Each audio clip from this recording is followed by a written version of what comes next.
السلام عليكم ورحمة الله تعالى وبركاته. نحمده ونصلي على رسوله الكريم.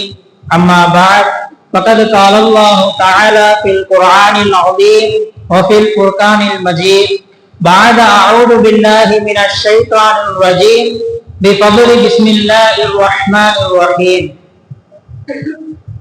புகழும் புகழ்ச்சியுமாகிறது. பேச தெரியாத இந்த அடியானை உங்கள் முன்னால் பேச வைக்கின்ற அல்லாஹுக்கே எல்லா புகழும் உரித்தாகட்டுமாக. மேலும் யாரை படைக்காவிட்டால் இந்த உலகத்தை படைக்க மாட்டேன் என்று சொன்னானோ அப்படிப்பட்ட கண்மணி நாயகம் ஸல்லல்லாஹு அலைஹி வஸல்லம் அவர்களை படைத்து அவர்களை அப்படியே பின்பற்றிய தாபியீன்கள், தபா தாபியீன்கள், நாதாக்கள், சுஹதாக்கள், அவுலியாக்கள், குறிப்பாக விருதுநகர் மாவட்டம் வீரசோரத்தில் உள்ள பெரிய பள்ளிவாசலில் அமர்ந்திருக்கக்கூடிய நம் அத்துணை நபர்கள் மீதும் அல்லாஹ்வுடைய வற்றாத கருணை இன்று மட்டுமல்லாமல் என்றென்று நின்று நிலவட்டுமாக. ஆமீன். அன்பு குறித்தானவர்களே, இன்றைய தலைப்பு நாயகமும் நவீன அறிவியலும். இன்றைய சமுதாயம் இரண்டு கூட்டங்களாக பிரிக்கப்பட்டு இருக்கிறது. அதிலே ஒரு கூட்டம் கடவுள்களையும் வேதங்களையும் வரலாற்று பதிவுகளையும் ஏற்றுக்கொள்ளக்கூடிய ஒரு கூட்டம். மற்றொரு கூட்டம் கடவுள் எல்லாம் இல்ல, மனுஷன் குரலிலிருந்து படைக்கான், இந்த பூமியெல்லாம் கடவுள் படைக்கல, வான்வெளி மண்டலத்திலிருந்து அதே தானா உருவாக்கிச்சு. வரலாறு அதெல்லாம் பொய், அதெல்லாம் கதை. எல்லாமே மாடர்ன் சயின்ஸ், நவீன அறிவியல் என்று சொல்லக்கூடிய ஒரு கூட்டம்.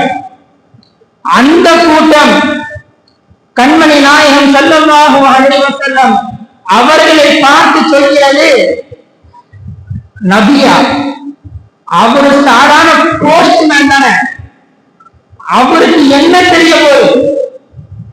அவர் என்ன படிச்சிருக்கார்? பிகாமா, எம்காமா, பிஹெச்டி முடிச்சிருக்காரா? இல்ல ஏதாவது நோபல் பரிசு வாங்கியிருக்காரா?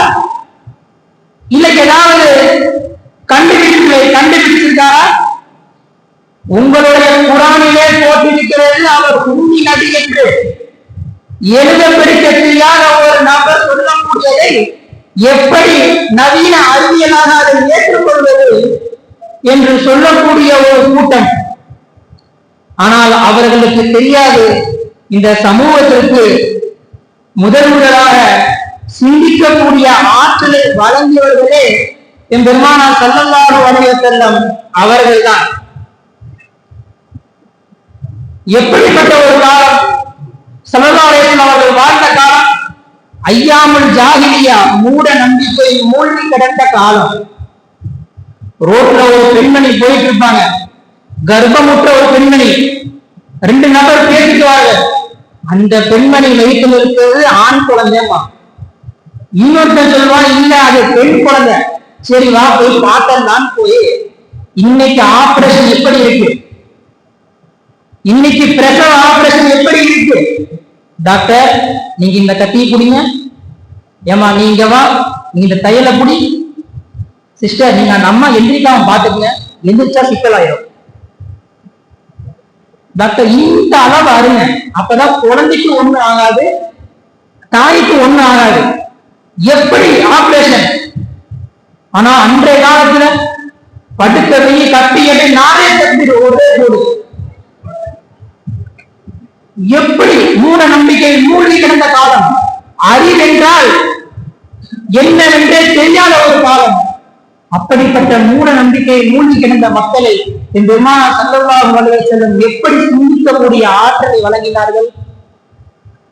ஒரு சஹாபி, யா ரசூலல்லாஹ் என்னுடைய ஒட்டக தொழுகத்தில் ஒரு ஒட்டகத்திற்கு தொற்று நோய் ஏற்பட்டுவிட்டது, அதனால் எல்லா ஒட்டகத்துக்கும் தொற்று நோய் ஏற்பட்டுவிட்டது என்று சொன்னார்கள்.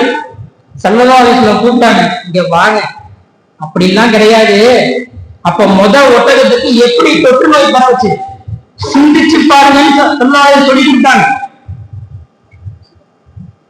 அடுவா தொற்று நோய் என்பது கிடையாது. தீரத்தை பறவை சகுனம் என்பது கிடையாது. அன்றைய காலத்தில் பறவை சகுனம் பார்ப்பார்கள். வெளியே வலது பக்கம் பறவை போனால் அன்றைக்கு நாள் நல்லதாக நடக்கும். இடது பக்கம் பறவை சென்றால் அன்றைய நாள் கெட்டதாக முடியும். இன்றைக்கும் இருக்குதா இல்லையா? அம்மா பாத்திரம் கட்டிட்டு இருப்பாங்க. வீட்டுக்கு வெளியே ஒரு கோயில காக்கா உட்கார்ந்து இருக்கும். ஓடி வருவாங்க, பெட்டி எடு, சீக்கிரம் கட்டி வீட்டுக்கு போகணும், பெட்டி எடு, ஊருக்கு போகணும். என்னம்மா என்ன ஆச்சு, உனக்கு விஷயம் தெரியாதா? காக்கா வீட்டுக்கு மேல உட்காந்து கட்டனா சொந்தக்காரன் வந்துருவாங்க, உனக்கு தெரியாது, சீக்கிரம் எடுத்து ஊருக்கு போவா. தீரத்தை பறவை சகுனம் என்பது கிடையாது. நாமத்தை ஆண்டை சகுனம் என்பது கிடையாது. இறந்தவர்கள் ஆண்டையாக உயிர்ப்பார்கள் என்ற ஒரு சகுனம் அன்றைய காலத்தில். இன்றைக்கும் அது இருக்கிறது. நல்ல பசி, சாப்பாடு இருக்கான்னு கேட்பான். இருப்பா, நான் போய் அத்தாக்கு சாப்பாடு வச்சுட்டு வரேன்னு சொல்லுவான். அவனுக்கு புரியல, அத்தா செத்து 4 நாள் ஆச்சு, இந்த அம்மா யாருக்கு சாப்பாடு வைக்க போகுது? செத்த அத்தாவே எரிச்சு வந்தாலும் நம்ம அம்மா சாப்பாடுலாம் சாப்பிட மாட்டாங்க. இந்த அம்மா எங்க எரிச்சு போகுதுன்னு பார்த்தா மேல சாப்பாடை கொண்டு மேல போகுது. பார்த்தா காக்காக்கு சாப்பாடு வச்சுட்டு இருக்கு. என்னம்மா எனக்கு பசிக்குதுன்னு சொல்றேன், ஏன்னா காக்காக்கு சாப்பாடு வச்சுட்டு இருக்க? காக்கான்னு சொல்லாதப்பா, அது உங்க அப்பா. ஆமத்தை இறந்தவர்கள் பறவையாக வாழ்வார்கள் என்ற அந்த சகுனத்தையும் அவர்கள் ஒழித்தார்கள். சஃபர் மாதம் தீரை என்பதை ஒழித்தார்கள். அதிலேதான் திருமணம் முடித்தார்கள். இப்படி இந்த சமுதாயத்திற்கு சிந்தனையை அள்ளி தெளித்த அவர்களை பார்த்து அறிவுக்கும் அவருக்கும் என்ன சம்பந்தம் என்று கேட்டால் அவர்களை என்ன சொல்வது? அதன் அடிப்படையாக வைத்து அவர்களுக்கு பதில் சொல்லும் விதமாக இன்றைக்கு இந்த தலைப்பு நாயகமும் நவீன அறிவியலும். நாயகத்திற்கும் நவீன அறிவியலுக்கும் என்ன சம்பந்தம்? டாக்டர் ஆல்பர்ட் என்ற ஒரு டாக்டர், அவர் ஃபீட் அண்ட் கேர் என்ற ஒரு புத்தகத்தை எழுதியுள்ளார். அந்த புத்தகத்தில் ஒரு மனிதன் எதை சாப்பிட வேண்டும், எந்த அளவிற்கு சாப்பிட வேண்டும், எதிலே படுத்து உறங்க வேண்டும், எந்த ஆடையை அணிய வேண்டும், எந்த ஆடையை அணியக்கூடாது என்று மனிதனுடைய ஆரோக்கியம் சம்பந்தமான ஒரு கிதாபை அவர் எழுதியுள்ளார். அந்த கிதாபில் அவர்கள் ஏராளமான நபர்கள் சொன்ன கருத்துக்களை பதிவு செய்கிறார். அதில் முதல் கருத்தாக கண்மணி நாயகம் ஸல்லல்லாஹு அலைஹி வஸல்லம் அவர்கள் சொன்ன கருத்தை பதிவு செய்கிறார்கள். எனவே அந்த கிதாபிலிருந்து, அந்த புத்தகத்திலிருந்து ஒரு சில செய்திகளை நாயகத்திற்கும் நவீன அறிவியலுக்கும் எப்படி ஒத்து போகிறது என்பதை உங்கள் முன்னால் சொல்ல ஆசைப்படுகின்றேன். இன்றைக்கு எல்லா விஞ்ஞானிகளும் மருத்துவர்களும் ஏற்றுக்கொள்ளக்கூடிய ஒரு செய்தி, அது என்னவென்று தெரியுமா? எல்லா நோய்களுக்கும் அடிப்படையே இந்த குடற்பை தான். இந்த குடற்பை எவ்வாறு நிரம்பி இருக்க வேண்டும்? அரை வயிறு தான் நிரம்பி இருக்க வேண்டும். மீதி காவையில் தண்ணீராலோ மீதி காவையில் காற்றாலும் நிரப்பப்பட வேண்டும். இன்றைக்கு ஆய்வாளர்கள் சொல்கிறார்கள், போதும் என்கிற மனம் வந்த போது நீங்கள் நிறுத்திக் கொள்ள வேண்டும். 3 இட்லி சாப்பிடுறியா, 4ஆதான் ஒண்ணு சாப்பிடணும்னு தோணுதா, நிறுத்திக்கோ.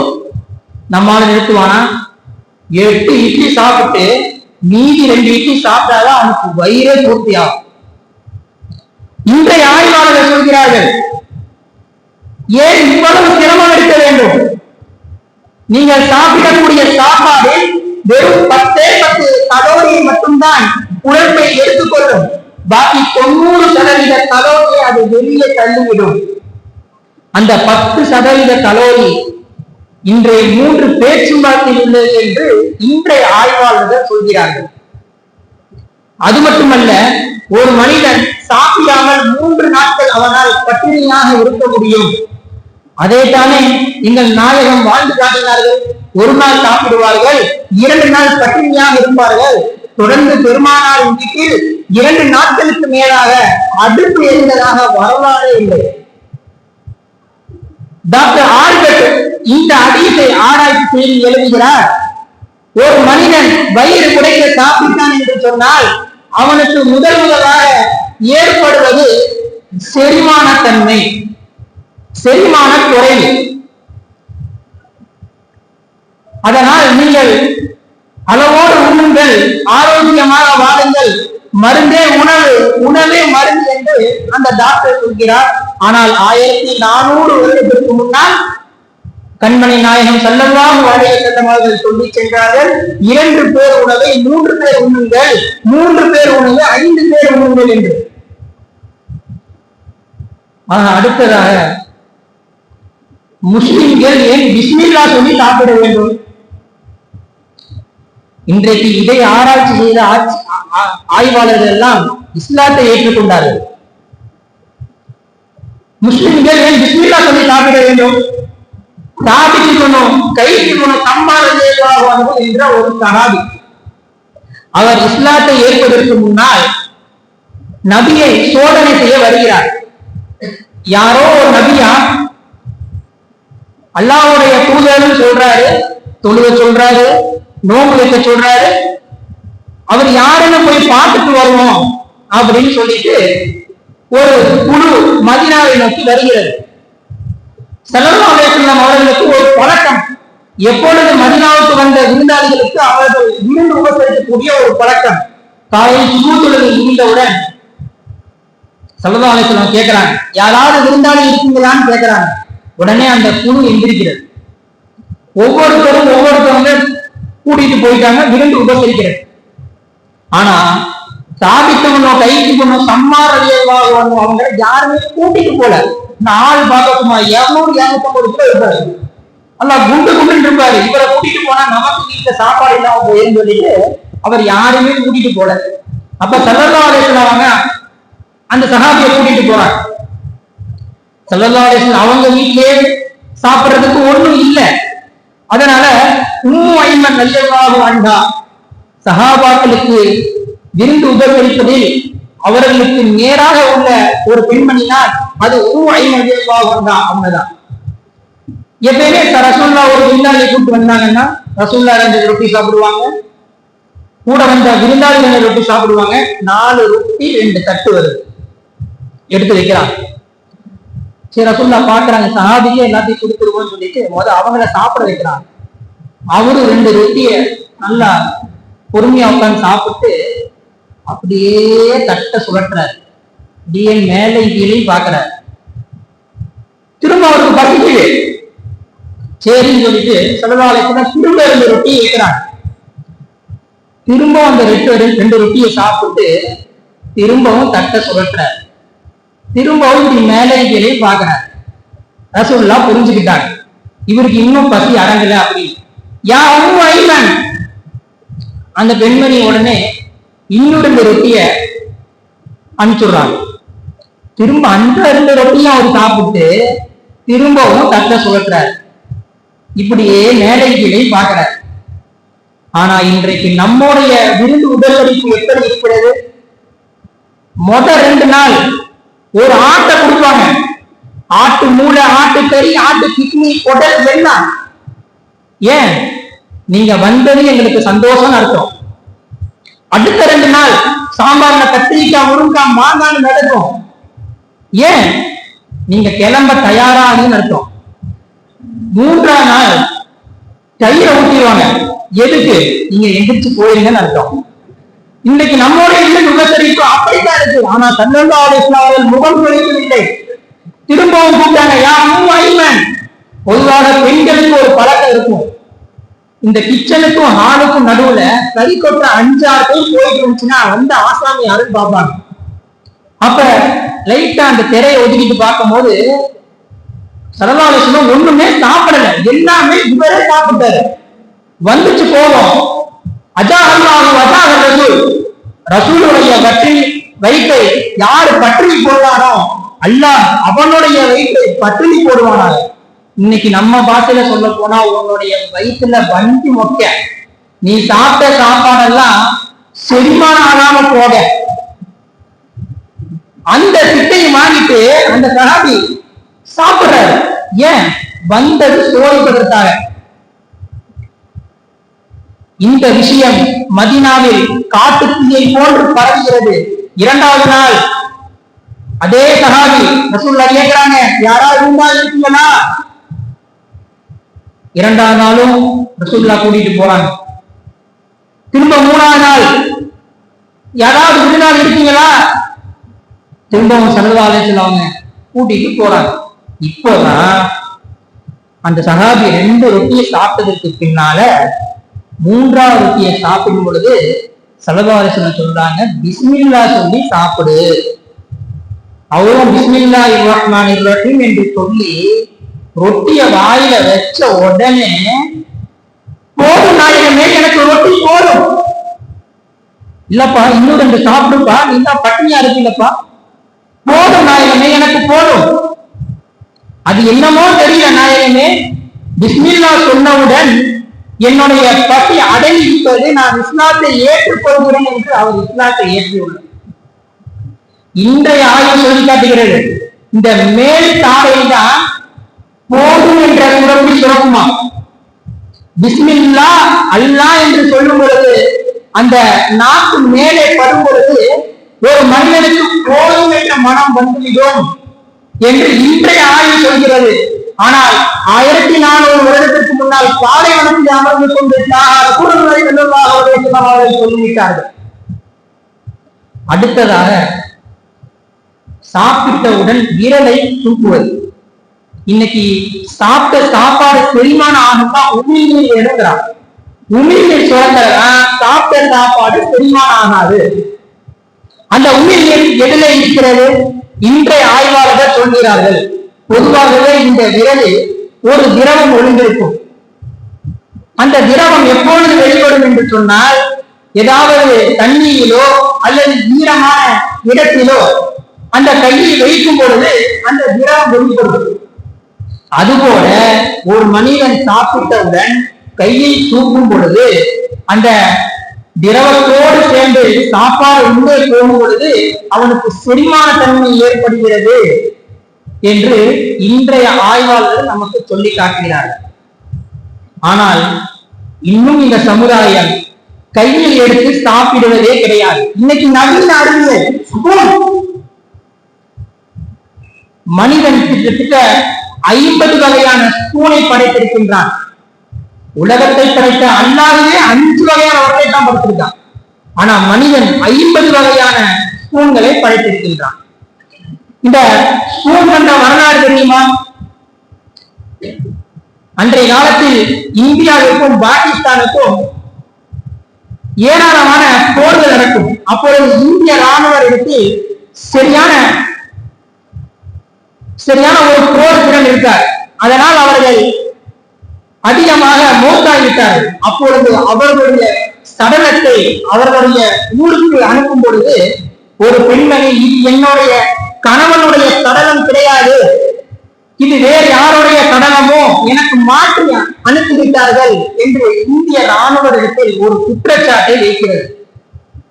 அப்ப இந்திய ராணுவ வீரர்கள் எல்லாம் ஒன்று கூடி என்ன சொல்கிறார் என்று சொன்னால், அந்த ஸ்பூனை எடுத்து, அது ஒரு ஸ்பூன், அந்த ஸ்பூனை எடுத்து இதிலே உங்கள் பேரையும் உங்கள் அட்ரஸையும் நீங்கள் எழுதி உங்க ஸ்பூனுக்கு கீழே நீங்க வச்சிருங்க. ஒருவேளை நீங்கள் இறந்து விட்டால் அந்த ஸ்பூனில் இருக்கக்கூடிய உங்க தகவலை பார்த்து உங்கள் வீடுகளுக்கு நாங்கள் சடலத்தை சரியாக அனுப்பிவிடுவோம். அன்று அவர்கள் அடையாளத்தை அடையாளப்படுத்தும் விதமாக கண்டுபிடிக்கப்பட்ட அந்த ஸ்பூன் இன்று நாயகத்தினுடைய அடையாளத்தை மாற்றிவிட்டது.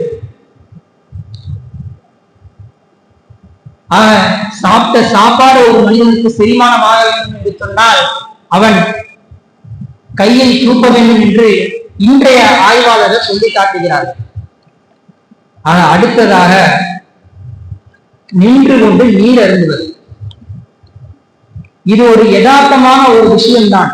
ஆனால் 1850 அமெரிக்காவில் ஒரு கொடிய ஒரு நோய், யூரின் இன்கிரீஸ், சிறுநீர் அடங்காமை. ஒரு மனிதன் சிறுநீர் இறந்ததற்கு பின்னாலும் சொட்டு சொட்டாக சிறுநீர் வருந்து கொண்டே இருக்கும். அதனால் அவர்களுக்கு புற்றுநோயும் தொழு நோயும் ஏற்பட்டுவிட்டது. இதற்கு யாராவது மருந்து கண்டுபிடிக்க மாட்டார்களா என்று இருக்கக்கூடிய அந்த நேரத்தில் டாக்டர், அமெரிக்காவை சார்ந்த டாக்டர் ஜார்ஜ் மில்லர் என்ற ஒரு டாக்டர் ஆய்வு செய்வதற்காக இந்தியாவுக்கு வருகிறார். அவரும் ஏராளமான ஆய்வுகளை செய்துள்ளார். ஆனால் அந்த நோய்க்கு மருந்து கிடைக்கல. அப்போ ஒரு மனிதர் அமர்ந்து கொண்டு தண்ணீர் குடிப்பதை அவர் பார்த்தார். அவரை கூப்பிட்டாரு, இங்க வாங்க, இப்ப என்ன செஞ்சீங்க? நான் அமர்ந்து தண்ணி குடிச்சேன். இது நீங்க எப்ப இருந்து செய்றீங்க? இதை நான் பிறந்ததுல இருந்து செய்யறேன். இது யார் சொல்லி கொடுத்தா? எங்கள் கண்மணி நாயகம் ஸல்லல்லாஹு அலைஹி வஸல்லம் அவர்கள் காட்டி கொடுத்த ஒரு வழிகாட்டல். அப்பொழுதுதான் அவர்களுக்கு புரிய வருகிறது, ஒரு மனிதன் நின்று கொண்டு தண்ணீர் குடிப்பதுதான் இதற்கு காரணம். ஏன் என்று சொன்னால், ஒரு பெரும் அருவியில் நேரடியாக விழக்கூடிய அந்த நீர்வீழ்ச்சி பாறையில் பட்டவுடன் பாறையில் பிளவு ஏற்படுமா.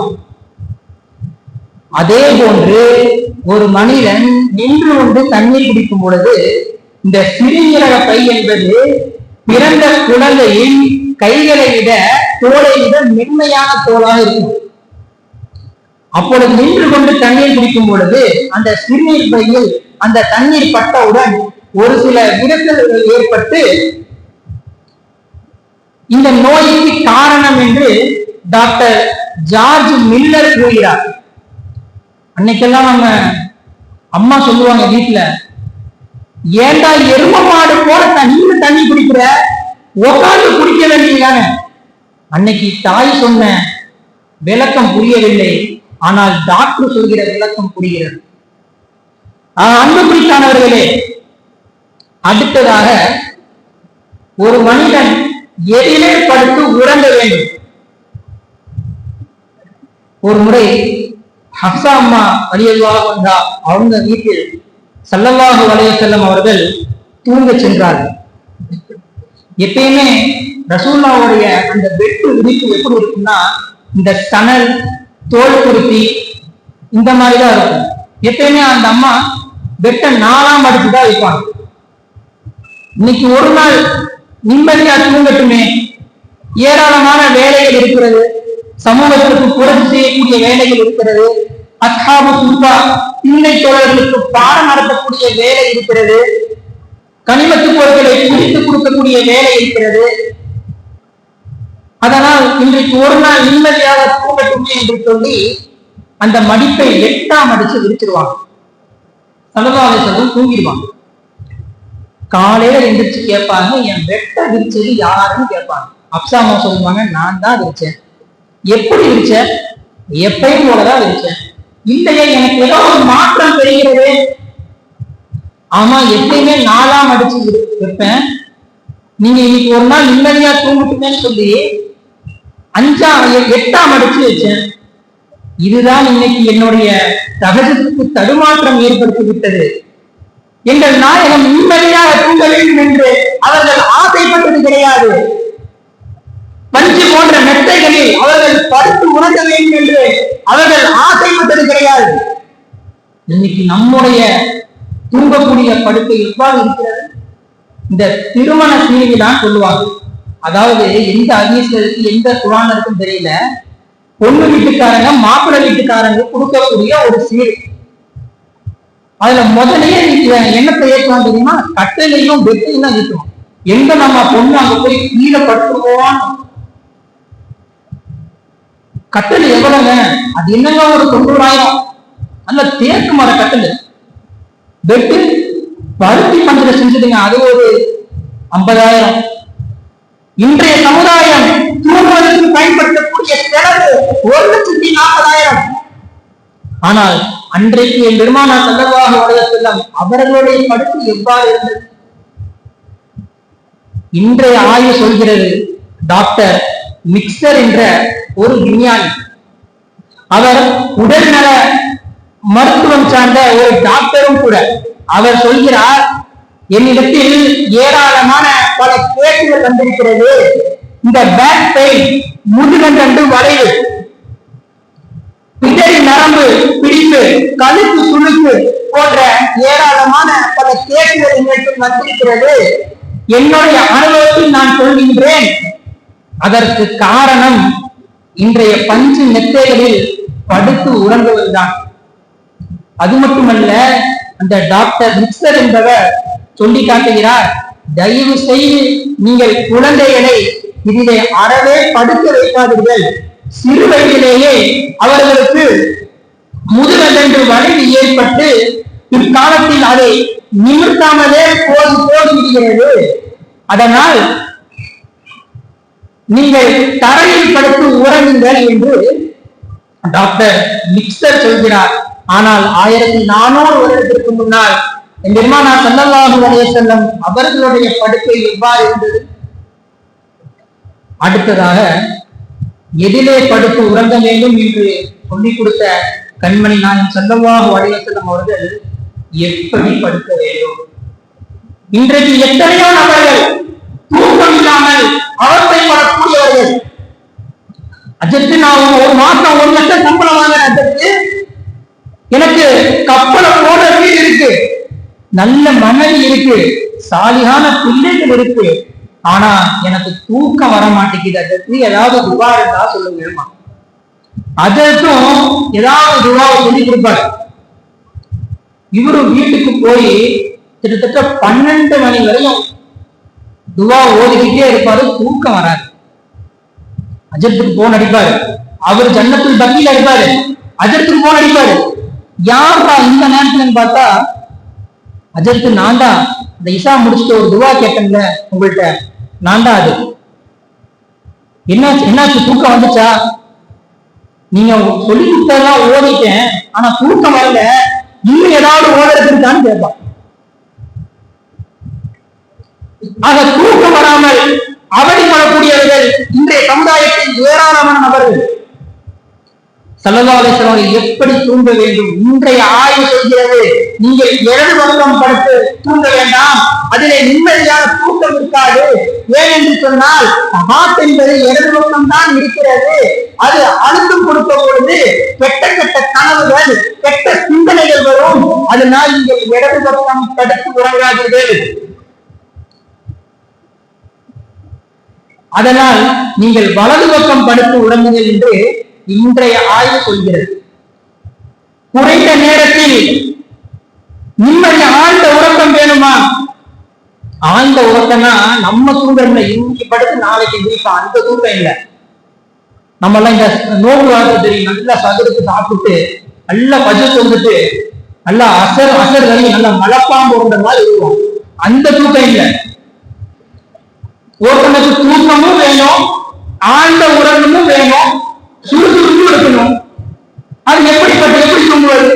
இன்றைய ஆய்வு சொல்கிறது, நீங்கள் வளர்வாக படுத்து உறங்குங்கள், அதுதான் உங்களுக்கு சுறுசுறுப்பு கொடுக்கக்கூடிய தூக்கம். ஆனால் 1400 வருடத்திற்கு முன்னால் கண்மணி நாயகம் ஸல்லல்லாஹு அலைஹி வஸல்லம் அவர்கள் சொல்லி காட்டினார்கள் அல்லவா, நீங்கள் வலது பக்கமாக உறங்குங்கள், வலது கையை கன்னத்தில் வைத்து நீங்கள் உறங்குங்கள் என்று. அடுத்தபடியாக, ஒரு மனிதன் எப்படிப்பட்ட ஆடையை அணிய வேண்டும்? கண்மணி நாயகம் ஸல்லல்லாஹு அலைஹி வஸல்லம் அவர்கள் சொல்லி காட்டுவார்கள், ஆடைகளிலே சிறந்த ஆடை அது வெள்ளை ஆடைதான். எனவே நீங்கள் வெள்ளை ஆடையை அணியுங்கள் என்று சொல்லி காட்டுவார்கள். ஏன் என்று சொன்னால், இந்த வெள்ளை ஆடைதான் நாளைக்கு சொர்க்கத்திற்கு ஒரு மனிதன் நுழையும் போது அல்லாஹ் கொடுக்கக்கூடிய ஒரு ஆடை. அது மட்டுமல்ல, இந்த வெள்ளை ஆடையை உடுத்தும் பொழுதுதான் ஒரு மனிதனுக்கு மையத்து என்ற ஒரு சிந்தனை வருகிறது. மையத்தை எடுத்து சாப்பிடுமா? யாரு சாப்பிட வைக்கிறா? அல்லாஹ். மையத்தை எந்திரிச்சு நடக்குமா? யார் நடக்க வைக்கிறா? அது அல்லாஹ். மையத்து மேல பேச முடியுமா? யாரு பேச வைக்கிறா? அது அல்லாஹ்.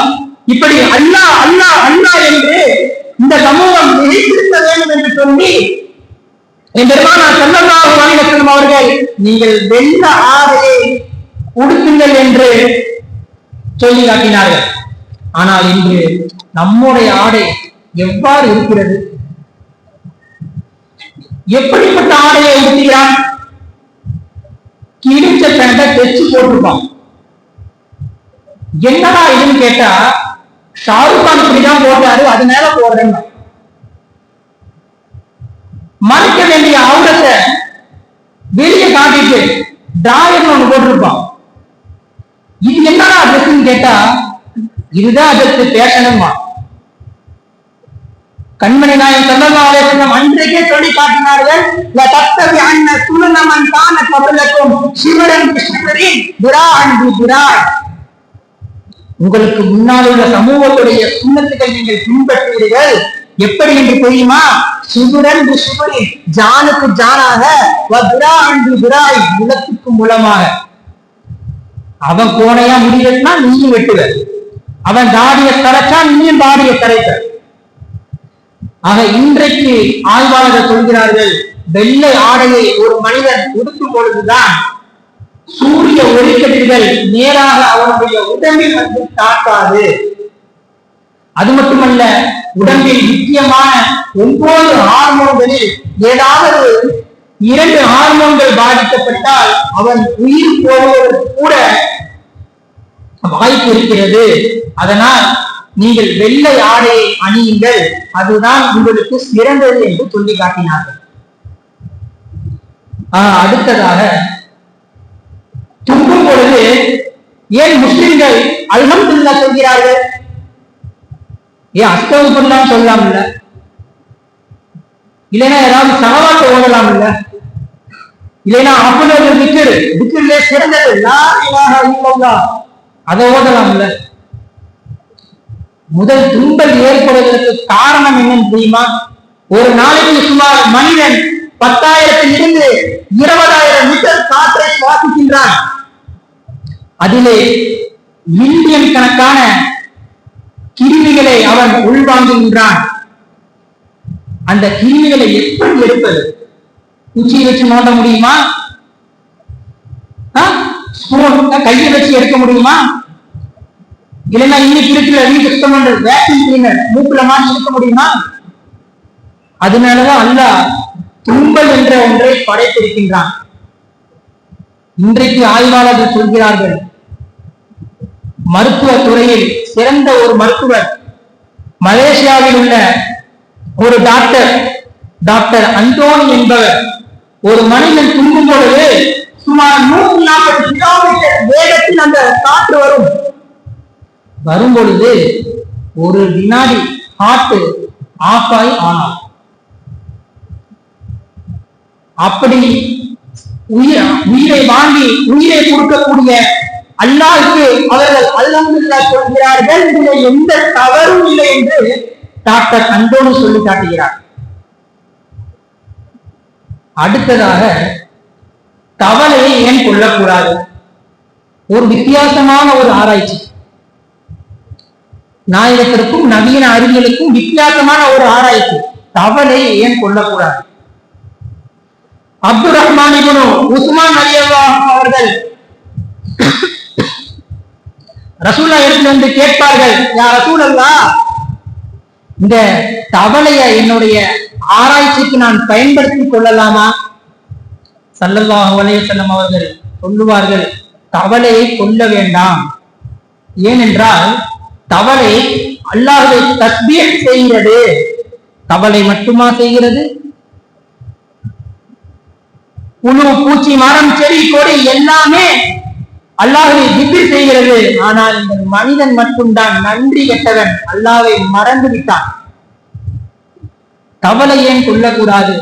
சுமார் 2013 டெங்கு, மலேரியா போன்ற பெரும் பெரும் காய்ச்சல்கள் ஏற்பட்டது.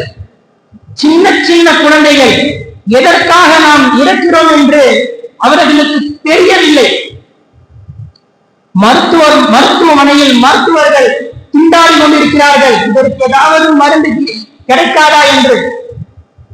அப்போது சைனாக்கார ஒரு டாக்டர், இதற்கு மருந்து எந்நேரத்தில் இருக்கிறது. பொதுவாக இந்த சைனாக்காரன் தான் நோயை ஏற்படுத்துறோம், அவன் தான் நோய்க்கு உண்டான மருந்தை கொடுக்கிறது அவன் தான். அப்போ ஒரு டாக்டர் சொல்கிறார், நீங்கள் கொசுவை பார்த்து பயப்பட வேண்டாம். இன்றைக்கு மனிதன் கொசுவிடமிருந்து தப்பித்துக் கொள்வதற்கு என்னென்ன விஷயம் செய்கின்றான்? 6 மணி ஆச்சுன்னா ஜன்னல் கதவு பூட்டினான். என்னடா ஏதாவது புயல் வருதா?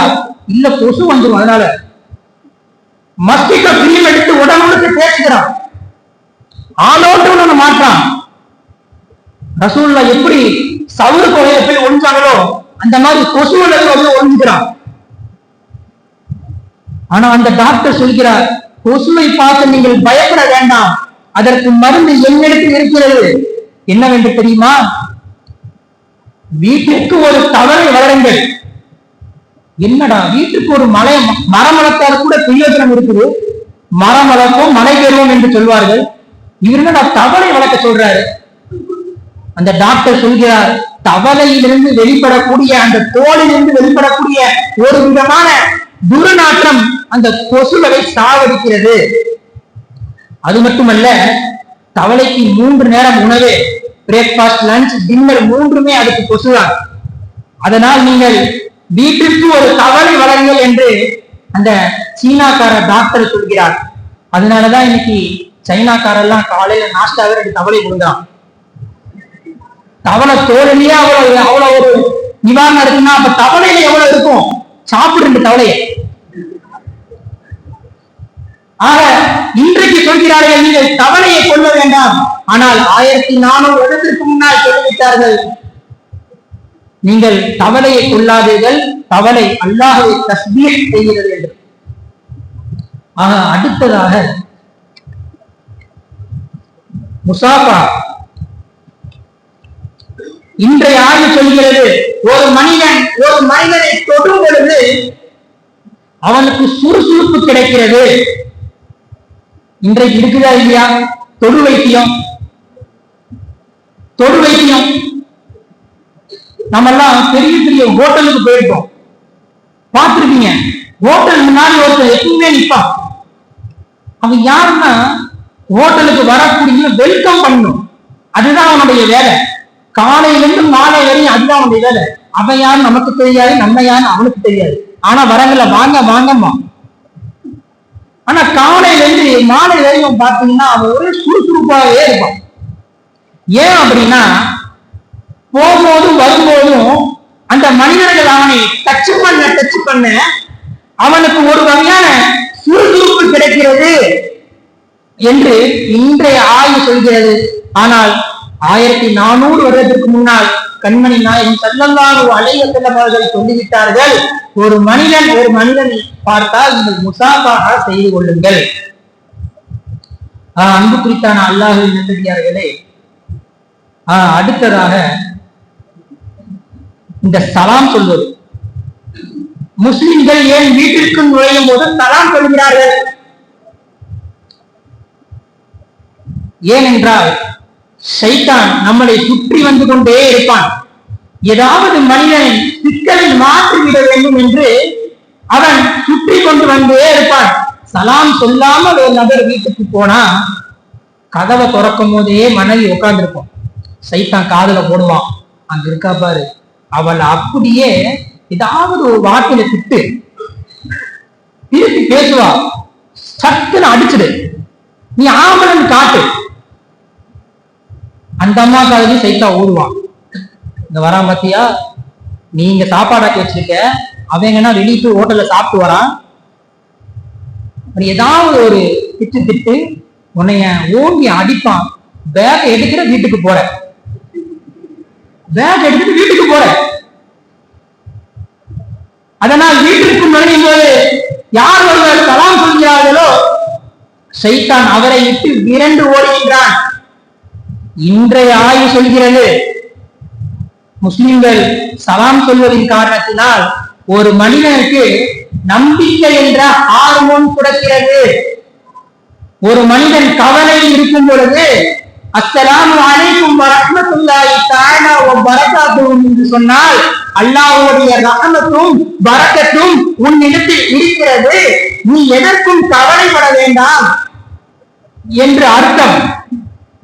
திரும்ப அவர் சொல்வார், வலைக்கும் ஸலாம் வரஹ்மத்துல்லாஹி தஆலா வ பரகாத்துஹு, நீங்களும் கவலைப்பட வேண்டாம், அல்லாஹ் இடத்தில் உங்களுக்கும் ரஹ்மத்தும் பரக்கத்தும் இருக்கிறது. இன்றைய ஆய்வாளர் சொல்கிறார்கள், முஸ்லிம்கள் சலாம் சொல்வதனால் அவர்களுக்கு நம்பிக்கை என்ற ஹார்மோன் குறைக்கிறது. நம்மகிட்ட கண்டுபிடிச்சதுதான் இந்த ஹலோ ஹாய், ரெண்டு பேரும் பேசிட்டு பிரியும் போது பாய், இதெல்லாம் நம்மகிட்ட கண்டுபிடிச்சதுதான். ஆக அன்பு குறித்தானவர்களே, நான் என்ன சொல்ல வருகிறேன் என்று சொன்னால், இன்றைக்கு நீங்கள் படிக்கின்ற அந்த அறிவிலேயும் திருக்குர்ஆன் ஹதீஸ்களையும் நீங்கள் எடுத்து ஆய்வு செய்து பாருங்கள். இன்றைக்கு யார் எல்லாமோ ரசூலுல்லாஹ்வுடைய ஹதீஸ்களை ஆய்வு செய்து பேரும் புகழும் பெற்றுக் கொண்டிருக்கிறார்கள். எங்கள் ஆசிரியர் தந்தை அழகாக ஒரு பழமொழியை சொல்வார்கள், ஊரா விட்டு கோடி எடுத்து அவங்க அம்மாவுக்கு பாட்டியா வரும். அதாவது அவங்க அம்மாவுக்கு 40 பாட்டியா, கோடி வாங்குறதுக்கு காசு இல்ல, வெளியே போனா ஒரு கோடி வந்திருக்கு, அந்த கோடி எடுத்து அவங்க அம்மா பேர்ல பாட்டியா ஓடிட்டான். இன்றைய அறிஞர்கள் அப்படித்தான். ஸல்லல்லாஹு அலைஹி வஸல்லம் அவர்கள் சொன்ன செய்தியை எடுத்துக்கொண்டு அதை நான் கண்டுபிடித்தேன் என்று பேரும் புகழும் வாங்கிக் கொண்டிருக்கிறார்கள். இறுதியாக ஒரே ஒரு கதையை மட்டும் சொல்லி என்னுடைய வார்த்தைக்கு நான் முற்றுப்புள்ளி வைக்கின்றேன். ஒரு கிணற்று தவளையும் கடல் தவளையும் பேசிக் கொண்டதா. கிணற்று தவளை கேட்டதா, நீ எங்கிருந்து வரேன்னு கேட்டுச்சு. நான் கடல் இருந்து வரேன்னு சொல்லிச்சான். அப்ப கிணற்று தவளை கேட்டதா, கடல் எவ்வளவு ஆழம், அது ரொம்ப பெரிய ஆழம் அப்படின்னு சொல்லிட்டு அந்த கிணற்று தவளை ஒரு அடி தாண்டி காமிச்சான். இந்த அளவுக்கு ஆழம் இருக்குமா? இந்த அளவுக்கு எல்லாம் இருக்காது. திரும்ப 2 அடி தாண்டி காமிச்சான். இந்த அளவுக்கு ஆழம் இருக்குமா? இதை விட பெரியது. திரும்ப 3 அடி தாண்டி காமிச்சான். இந்த அளவுக்கு ஆழம் இருக்குமா? இதை விட கடல் பெரியது. உனக்கு கடலுடைய ஆழமே தெரியல, நீ லூசு தவளை, நான் போயிட்டு வர போயிடுச்சான். ஆக இன்றைக்கு இருக்கக்கூடிய நவீன அறிவியல், Facebook, internet, Gemini, ChatGPT, Instagram எல்லாமே அந்த கிணற்றில் இருக்கக்கூடிய நீரை போன்றுதான். ஆனால் என் பெருமானார் ஸல்லல்லாஹு அலைஹி வஸல்லம் அவர்களுடைய அறிவு கடலை போன்றது. நீங்கள் சிந்தித்துக் கொள்ளுங்கள். வெறும் கிணற்றை மட்டும், வெறும் பேஸ்புக்கை ஆராய்ச்சி மட்டும் நீங்கள் கிணற்று தவளையாக இருக்க போறீங்களா? இல்ல என் பெருமானார் ஸல்லல்லாஹு அலைஹி வஸல்லம் அவர்களுடைய அறிவை சிந்தித்து கடல் தவளையாக நீங்க இருக்க போறீங்களா? சிந்தனையை உங்களிடத்தில் நான் ஒப்படைத்து விடுகின்றேன். சிந்திப்போம், செயல்படுவோம்.